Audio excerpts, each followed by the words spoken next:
Ladies and gentlemen, welcome to another episode of the Nerd Chronicles here. This is your host, Christian Paul speaking. What you're about to see in this episode contains graphic content, whether it's like graphic visuals or graphic language or both. Even though I personally won't be saying these things for professional reasons, to actually try to prove a point professionally and as a respect of professionalism, there will be clips in there that may be obscene to some viewers involved. Like some may find appalling, like some of the way that people speak when those clips are shown. Some of them may be found appalling. Just want to try and give you like a heads up literally ahead of time. There will be a clean version of this where those clips will not be shown, or if they are shown, like the words would probably more will definitely be edited out. All right, just please take note of that. Viewer discretion is advised. Suspended for a year, your head coach for the Boston Celtics, due to a consensual affair within the building of the Boston Celtics. What the fuck type of operations going on up there in Boston? Things start going good for Boston. Udoka is the coach of the year, but unfortunately, you know, what they don't tell you is when you do get that coach of the year award, you can't keep your dong in your pants. And yeah, sure, he may have had relations with one lady. There's also rumblings that Allegedly. Stephen A. is alluding to allegedly that there is a second lady now. Yeah, it's a bummer, but I'm not worried. Missoula sounds like a guy's. He'll probably just do exactly what Udoka did, minus, taking his dong out anytime he saw a woman in the facility. And he is with Nia Long, who she was, I believe, the black community's Kelly Kapowski. I think everybody who's maybe had a potential crush on Nia is going to be like, what the fuck, dude?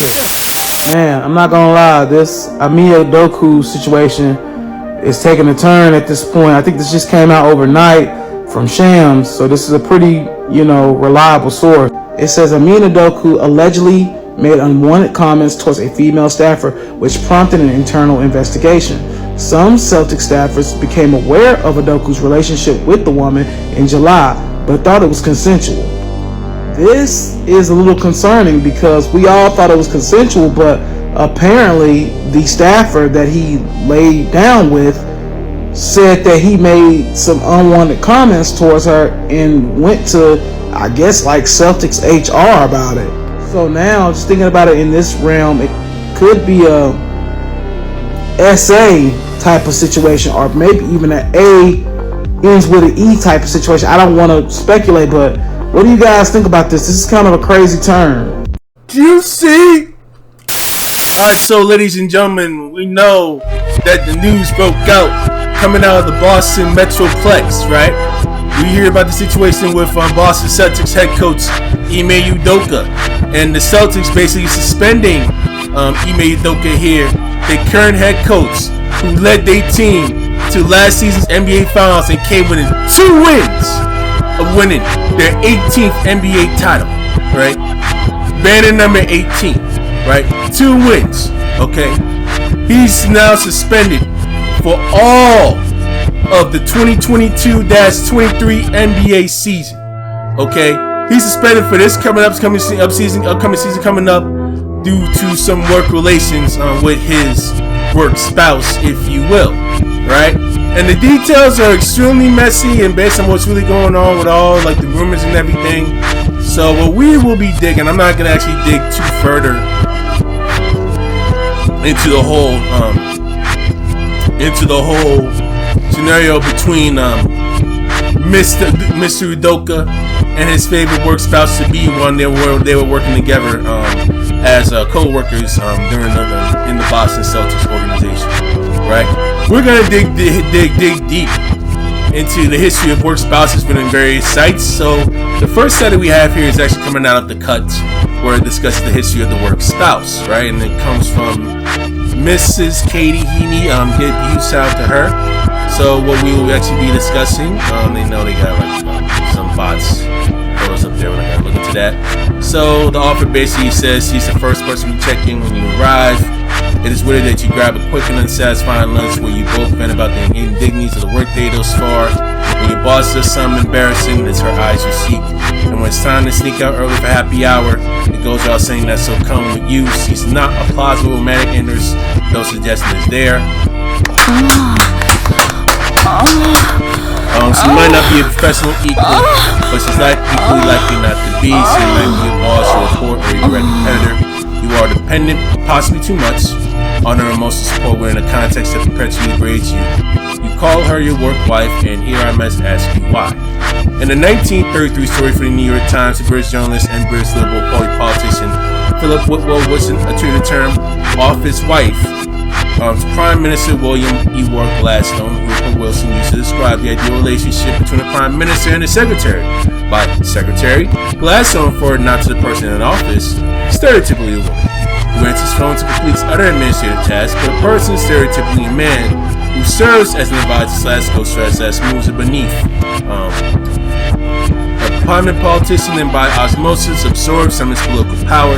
According to Gladstone, the relationship between politicians and secretaries should mirror that of husband and wife, except that both should be men. Gladstone also had an actual wife named Catherine. The term's modern connotation is most often attributed to journalist David Owen, who wrote a story called Work Marriage for the Atlantic in 1987. Like Gladstone's before him, Owen's definition of work marriage is allegedly platonic, but like Gladstone, as far as we can tell anyway, Owen explicitly explains that the appeal of a work wife lies in her being very much like your home wife, except she doesn't nag. Your work wife would never ask you why don't you just put the dishes right to the dishwasher instead of leaving them in the sink. She doesn't know, she don't know when you do it, he writes. Also, she would never wedge your car between two others in the parking lot of Bradley's, sign you up to be the pie auctioneer at the church bazaar, but grab hold of you something and ask, what's this, blubber? She knows you only as you appear between 9 to 5, recently bathed, fully dressed, lost your wig, and in control of your life. In other words, your work wife finds you sexy long after the woman you married does. Owen's work marriage and his laws of cultural adaptation is also exclusively, exhaustingly heterosexist, close but platonic relationships that can exist between co-workers of the opposite sex. The woman co-worker is a wife because that's the only way her male superior can conceive her presence in his place of work. No matter her job title, her primary role is to support him as she has little no power nor right. As workplaces have become less egregiously hostile to women workers, the term's implicit meaning has morphed. Sometime between the late 80s and today, work wife, quote, quote, and work husband became words we used to describe our friends, ostensibly our equals, at work. When used between men and women, the usage suggests the same supposed crisis between 1989 to when Harry met Sally. Can men and women ever really be just friends? For the movie, no. In real life, yes, obviously, what makes friendship between men and women weirder than it needs to be, of course, is to enact the make-believe marriage.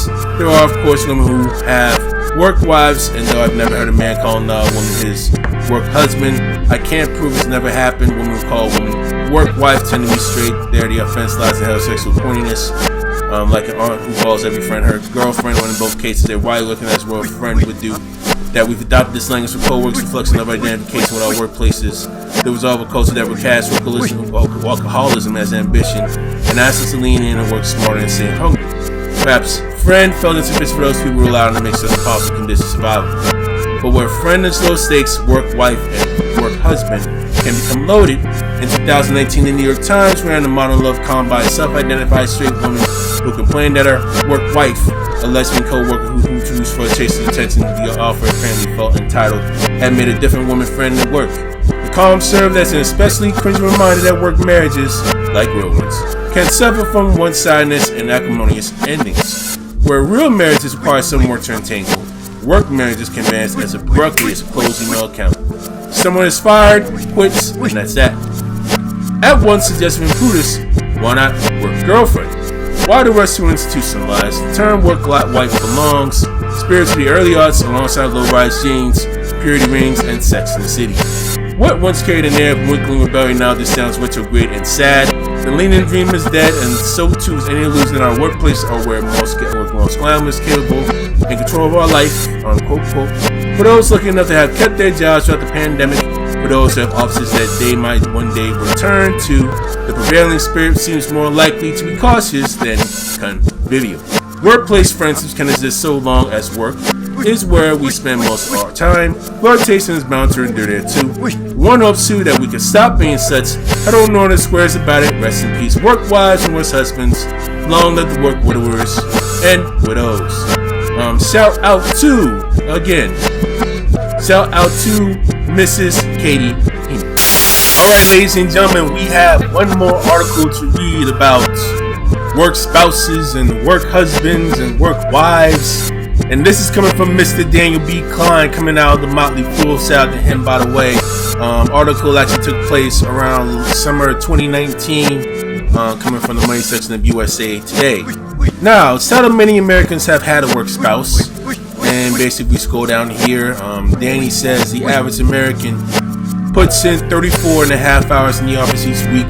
That's a lot of time interacting with colleagues, making work friends, and sometimes forming intense bonds. In some fields, 34.5-hour week seems like a vacation, but no matter how much you work, it's natural to form workplace friendships. Normal. That's why just over half of women, 50.2% specifically, and 44.4% of men surveyed said they have a work spouse. What is a work spouse? It's a colleague you have a strong friendship with, who is the gender you're attracted to, and with whom you have a bond that resembles that of a married couple. According to the job search engine Simply Hired, was surveyed 1,001 full-time employees on the subject. Of that 1,001 full-time employees that they have, around colleagues that they discussed, most of them about literally around 784 people, approximately that, have discussed about colleagues, work problems. 3/4 of people, 3/4 of the 1,000, around 750 some people discuss about work problems, projects, like around 740 people, 750 people, 74.5%. That's of the 1,001 full-time employees. Marriage or romantic relationships, a little over half, close to 57%. Problems at home, 51%, and scrambled egg time, right? 29.1%. Okay. And Danny asks, is having a work spouse a bad thing? A work spouse, when it's a positive relationship, tends to be a stress reliever. It's a person you're close to, with whom you can discuss work problems, colleagues, and personal issues. Where it can become a problem is when the conversation veers into the personal relationship crosses boundaries. Boom. Right? Let's go down here. That's a line that's different for each person, which can vary. If your actual spouse knows about the work spouse, and that you discuss your marital issues like friends, well, that may be okay. If the relationship is more secret, then that might be an issue. Most Americans, 57% of men and 69% of women, have introduced their work spouse to their actual significant other. Still, 21% of those surveys admit they have lied about their work spouse to their partner, with men being more likely to have done so, 24.5% to 17.4%. In the same vein, men were also more likely to fudge the truth about their relationship with their work spouse, according to Simply Hired. So what might they be hiding? In some extreme cases, work spouse relationships can lead to full-blown emotional affairs. Ime Udoka situation. Transgression considered to be even worse than physical cheating by some. The problem is that while these relationships may never cross the line, in the majority of cases there's an underlying attraction. Most men, 84.4%, are at least moderately attracted to their work spouse, while 61.9% of women feel that way. Ask HR, do I really need to tell my company? It's all this other article stuff. We scroll down. Slippery slope. Having close work relationships isn't a bad thing. It's also not appropriate to have an attraction to someone other than your spouse as long as you handle it correctly. That means, at the very minimum, that your real life partner has to know about your work partner, be thoroughly honest. And whether that's an attraction or not, and the numbers suggest it might be, you have to consider every action. If you would be uncomfortable with your partner seeking communication here in a conversation with work spouse, then you've probably crossed the line. It's important to communicate well at home so you're not hiding anything from your partner. Individual couples have their own rules for how they handle relationships. It's very important to be open and honest with your partner about any work friendships. Given how much time we spend in the office, having a colleague who is close enough to be considered a work spouse can actually add a lot of value to the at-work experience, according to Simply Hired. Forging positive relationships with co-workers, as long as they stay within policy, respecting and existing friendly boundaries, is essential to keeping things drama-free both at work and home. Basically, the work spouse can be strong positive. You just need to make sure you're following the rules of your office and of your relationship with your non-work spouse. The Motley Fool has disclosed a part, and this is all that they have up here. Blah blah blah blah blah blah blah blah blah blah blah. That's the end of the story, ladies and gentlemen. So, what have we learned so far? Basically, right? We know this is going to be the first part of playing with food. if you will, and I will be digging a very deep analysis on not putting yourself in an extremely vulnerable position and basically doing the best you can to actually be wise and learn from Ime Udoka's mistakes, because again, he's not the innocent party at all here. Man, all of us can basically agree on that. That's on him. We'll definitely dig a bit deeper into the whole situation so that you don't put yourself in a vulnerable position just like Coach Udoka here.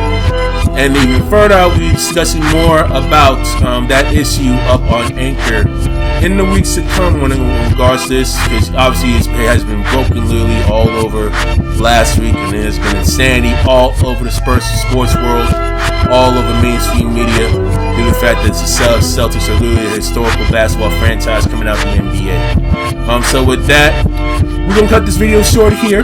You know, Chris and Paul for the Nerd Chronicles signing out. Okay, y'all have a wonderful day with all football and game day going on. All right, deuces, deuces, deuces.